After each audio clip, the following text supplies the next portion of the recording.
నమస్కారం. మాఘపురాణం 12వ అధ్యాయంలోకి వచ్చాం. ఈ పుణ్యక్షేత్రాల్లో మాఘ స్నానం ఎలాంటి ఫలితాన్ని ఇస్తుందో అది, ఆ తర్వాత ఎంతోమంది పుణ్యపురుషుల వృత్తాంతాలు, మాఘ స్నాన ఫలిత మహిమ, దానివల్ల వచ్చే ఫలితము, దాని మహత్యము ఈ దిలీప మహారాజుకి వశిష్ఠ మహర్షి చెప్పారు. ఇదంతా విన్న తర్వాత ఈయన ఏమన్నాడంటే, మహర్షి మీ కృప వల్ల అనేక వృత్తాంతాలు తెలుసుకుని కృతార్థుడినయ్యాను. అయితే నాకు ఒక సంశయం ఉంది. ఇప్పుడంటే అనుమానాలు వస్తాయి కదా, పురాణాలు వింటుంటే బోల్డెన్ డౌట్లు వస్తాయి.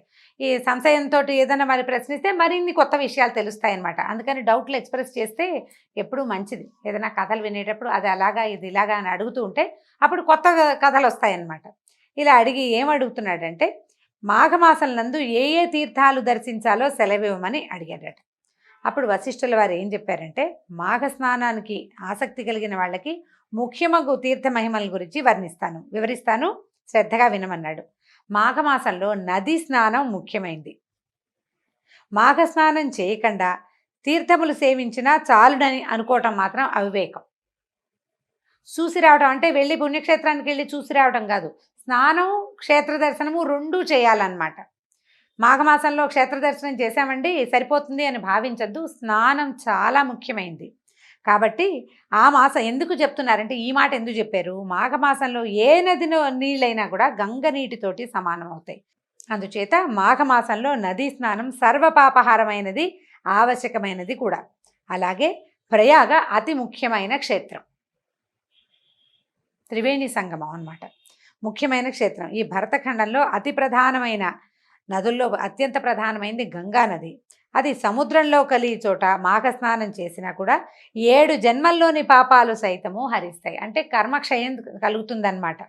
మాఘమాసంలో నదీ స్నానంతో పాటు విష్ణు దేవాలయాలు, మహేశ్వరాలయాలు, శివాలయాలు కూడా మొదలుపెట్టి 360 పుణ్యక్షేత్రాలు దర్శించిన ఎడల గొప్ప ఫలితం కలగటమే కాకుండా మరల జన్మ అనేది కలగదు. మనం మానవులం అంటే 360 క్షేత్రాలు ఎలా దర్శిస్తాము? కష్టం కాదు. ఒకసారి ఒక క్షేత్రానికి వెళ్ళాం, స్నానం చేసాం, ఆ పూట క్షేత్ర దర్శనం చేసాం, ఏదో 2-3 రోజులు ఉంటాము, తర్వాత ఇంటికి వచ్చేస్తాం కదా. పోనీ ఏ కాశీయో వెళ్ళామనుకోండి, కాశీ చుట్టుపక్కల బోల్డని ఉన్నాయి, వీరభద్రేశ్వర స్వామి ఉన్నాడు, ఇంకో గణపతి ఉన్నాడు, సాక్షి గణపతి, ఇంకా వరుసగా బోల్డ్ పేర్లు చెప్పుకుని ఈ గుళ్ళన్నీ చూస్తాం, అవన్నీ క్షేత్రాలుగా భావిస్తాం. కాశీ చుట్టుపక్కల ఏవో ఉన్నాయి, ఓ 10 రోజులు. తర్వాత ఇలాగ 360 పుణ్యక్షేత్రాలు చూడాలంటే ఎలా చూస్తామండి అంటే, సంవత్సరానికి ఇన్ని అని పెట్టుకోవాలి. సంవత్సరానికి ఇన్ని దేవాలయాల దర్శనం అనేది పెట్టుకోవాలి. ఇది వరకటి రోజుల్లో చూడండి, ప్రయాణాలు ఎంత కష్టం అండి, చాలా కష్టం. బళ్ళ మీద వాటి మీద వెళ్ళేవారు, కాలినడకన వెళ్ళేవారు. వెళ్ళిన చోట ఇప్పట్లాగా హోటళ్ళు, పూటకోళ్ళ ఇళ్ళు అవి ఎక్కడున్నాయి? అన్నం వండుకుని తినేవాళ్ళు. అవసరాలు తక్కువగా ఉండేవి. ఎక్కడైనా ఒక పంచ దొరికితే అక్కడ పడుకుని నిద్రపోయేవాళ్ళు. మిగిలిన వ్యవహారాలకి ఆటే ఇంపార్టెన్స్ ఇచ్చేవాళ్ళు కాదు. దర్శనానికి టికెట్లు, తర్వాత ఏమో దానికి టికెట్లు, రూములు బుక్ చేసుకోవటాలు, రూముల్లో ఏసీ ఉందా లేదా, వేడి నీళ్ళు వస్తాయా రావా, పిల్లలకి పాలు దొరుకుతాయా లేవా, ఈ ప్రయత్నాలు ఏం లేవప్పుడు, చేయటమే. అలాంటి కాలంలో కూడా 360 పుణ్యక్షేత్రాలు చూడాలని చెప్తున్నారు ఈయన. ఈ కాలంలో మనకి కొంత కుదురుతుందండి, ఈజీగా ఏం చేయొచ్చు, ఈ మాఘమాసంలో ఒక నదీ తీరంలో ఉన్నటువంటి ఒక క్షేత్ర దర్శనం పెట్టుకుంటాం, ఒక 5-6 రోజులు అనుకోండి, మళ్ళీ వచ్చే సంవత్సరం పెట్టుకుంటే సరిపోతుంది. ఇవి కాకుండా మధ్యలో మనం ఏదో సరదాగా ఊళ్ళు వెళ్తాం, ఏమైనా పెళ్ళిళ్ళు, పేరెంటాలు, ఫంక్షన్లు అవి వస్తే వాటి కోసం ఏదో ఊరెళ్తే ఆ ఊళ్ళో ప్రఖ్యాతమైన దేవాలయాల్ని దర్శించాలి. ఏదో పెళ్ళికి వెళ్ళి పరిగెత్తుకుంటూ వచ్చేయకుండా సమీప క్షేత్ర దర్శనం చేసే ఏర్పాటు కనుక పెట్టుకుంటే ఇన్ని 360 కాకపోయినా ఎన్నో కొన్ని దర్శనం చేసుకోగలుగుతాము. ఆ దర్శనం వల్ల మనకి తర్వాత జీవితాలు బాగుంటాయండి. ఈ గుళ్ళు గోపురాలు ఎవరు తిరుగుతారండి అంటే, ఆసక్తి ఉన్న వాళ్ళకే. ఆసక్తి ఉన్న వాళ్ళు ఈ పని చేయొచ్చు. ఎక్కడో పెళ్ళికి వెళ్ళాము, ఒక ఊరు వెళ్ళాము, విజయవాడలో పెళ్ళి, దుర్గగుడి చూసిరండి, మంగళగిరి చూసిరండి, అలాంటి ప్రయత్నం పెట్టుకోవాలి. అక్కడ ప్రఖ్యాతమైన క్షేత్రం ఏది ఉందో చూసుకుని అక్కడికి వెళ్ళి రావటం అనమాట. ఇలా చెప్తున్నారు. ఇక్కడ ఏంటంటే, త్రయంబకం అనే ముఖ్యమైన క్షేత్రం ఒకటి ఉంది. నాసిక్ త్రయంబకం అని చెప్తాం కదా, అది ఇక్కడ ఇది పడమటి కనుమలకి దగ్గరలో ఉంది. అక్కడే పవిత్ర గోదావరి నది జన్మించింది. నాసిక్ త్రయంబకంలో చిన్నగా పాయగా జన్మించినటువంటి గోదావరి నది మనకి ఎక్కడ అఖండ గోదావరిగా పరిణమిస్తుంది. అక్కడి నుంచి బయలుదేరి వచ్చి పడమటి కనుమల్లోనే గోదావరి పుట్టిన స్థానంలో చిన్న పాయలాగానే కనపడుతుంది.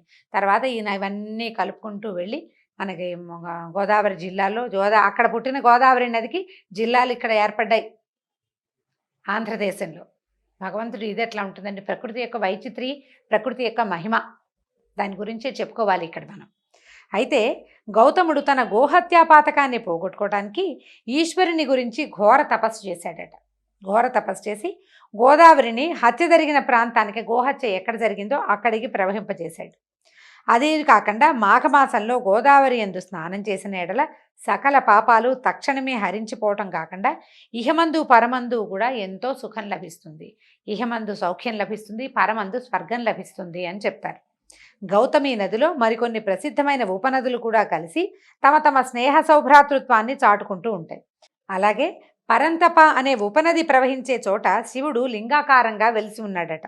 దానికి ఆవలగా ప్రభావం అనే క్షేత్రం కలదు. ఇది ప్రభాసమేమో అని భావిస్తున్నానండి. ఈ 2-3 పుస్తకాలు చూసినా ప్రభావం అనే కనపడింది నాకు.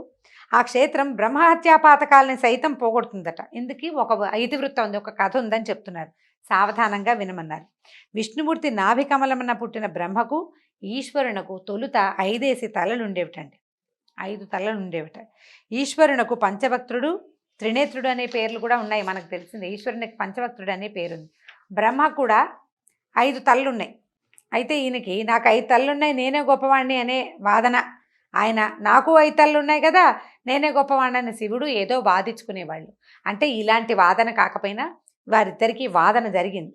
ఇద్దరు ఏమైంది, వాదన పెరిగే కొందికి మొదట మాటలుగా ఉన్నవి పోట్లాటగా పరిణమిస్తాయి. అది చిలికి చిలికి గాలివానయ్యి ప్రచండ పరాక్రమశాలి అయిన పరమేశ్వరుడు ఖడ్గంతో బ్రహ్మ యొక్క 5వ తలని నరికేశాడట.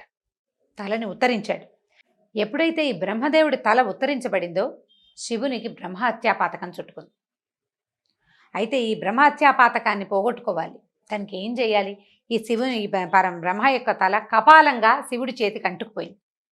అయితే ఈయన ఏం చేశాడట, ఈ ముల్లోకాల్లోనూ భిక్షం అడిగి ఈ భిక్షాపాత్ర నిండితే, ఎప్పుడైతే ఈ కపాలం ఉందో అది నిండితే బ్రహ్మహత్యాపాతకం పోతుంది. ఈయన ఈ పాత్ర పట్టుకుని భిక్షకి బయలుదేరాడు. భిక్షాటన చేస్తున్నాడు. భూలోకంలో కూడా వచ్చాడట. ఎక్కడ ఎంత పోసినా ఆ పాత్ర మింగేస్తోంది, కానీ ఆ పాత్ర నిండడం లేదనమాట. అయితే భూలోకంలోకి వచ్చి అక్కడున్న భూలోకంలో ఉన్న ఋషులని మునులని వాళ్ళందరి దగ్గర భిక్షాటన చేస్తున్నాడు.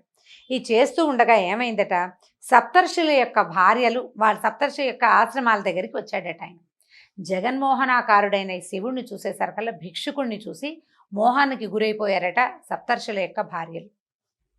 పదే పదే భిక్షం వేసేవారట ఆయన పాత్రలో. ఆయన సౌందర్యం గురించే మాట్లాడుకునేవారు. పరమశివుడు పరమేశ్వరుడు భగవంతుడుగా భావన లేదు, మోహం చెందిపోయారనమాట ఆ స్వరూపానికి. అయితే ఈ జగన్మోహనాకారుడైనటువంటి ఈ భిక్షుకుణ్ణి గురించి తలుచుకుని ఈ సప్తర్షులు ఎవడైతే తమ భార్యల్ని మోహింపజేశాడో వాడి తాలూకు పురుషత్వం నశించుగాక అని శపించారట.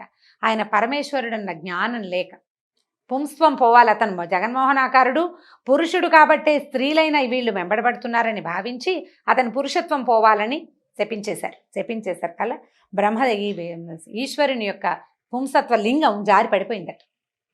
పరమశివుడు ఆ లింగమందు ఐక్యమైపోయాడట. అయిపోయేసరికల్లా ఈ ప్రచండమైన పరమేశ్వర శక్తిని ధరించినటువంటి ఆ లింగం విపరీతమైన మహిమాన్వితంగా తయారైంది, మండిపోతోందట. ఎంత తేజస్సోట దాని నుంచి చుట్టుపక్కల మనుషులు నిలవలేకపోయారు. మునులు కూడా తెలుసుకున్నారు ఎలాంటి పొరపాటు జరిగింది, తమ ఏం చేశాము అనేది తెలిసింది. అయితే ఈ పరమేశ్వరుని శక్తిని ఇముడ్చుకుని లింగాకారంగా భూమి మీద నిలబడి ఉన్నటువంటి ఆ అంగము అది ఎలాంటి శక్తి వస్తుందంటే అందులోంచి బయటికి ప్రపంచాన్ని లయం చేయగలిగే శక్తి అందులోకి వచ్చేసిందనమాట.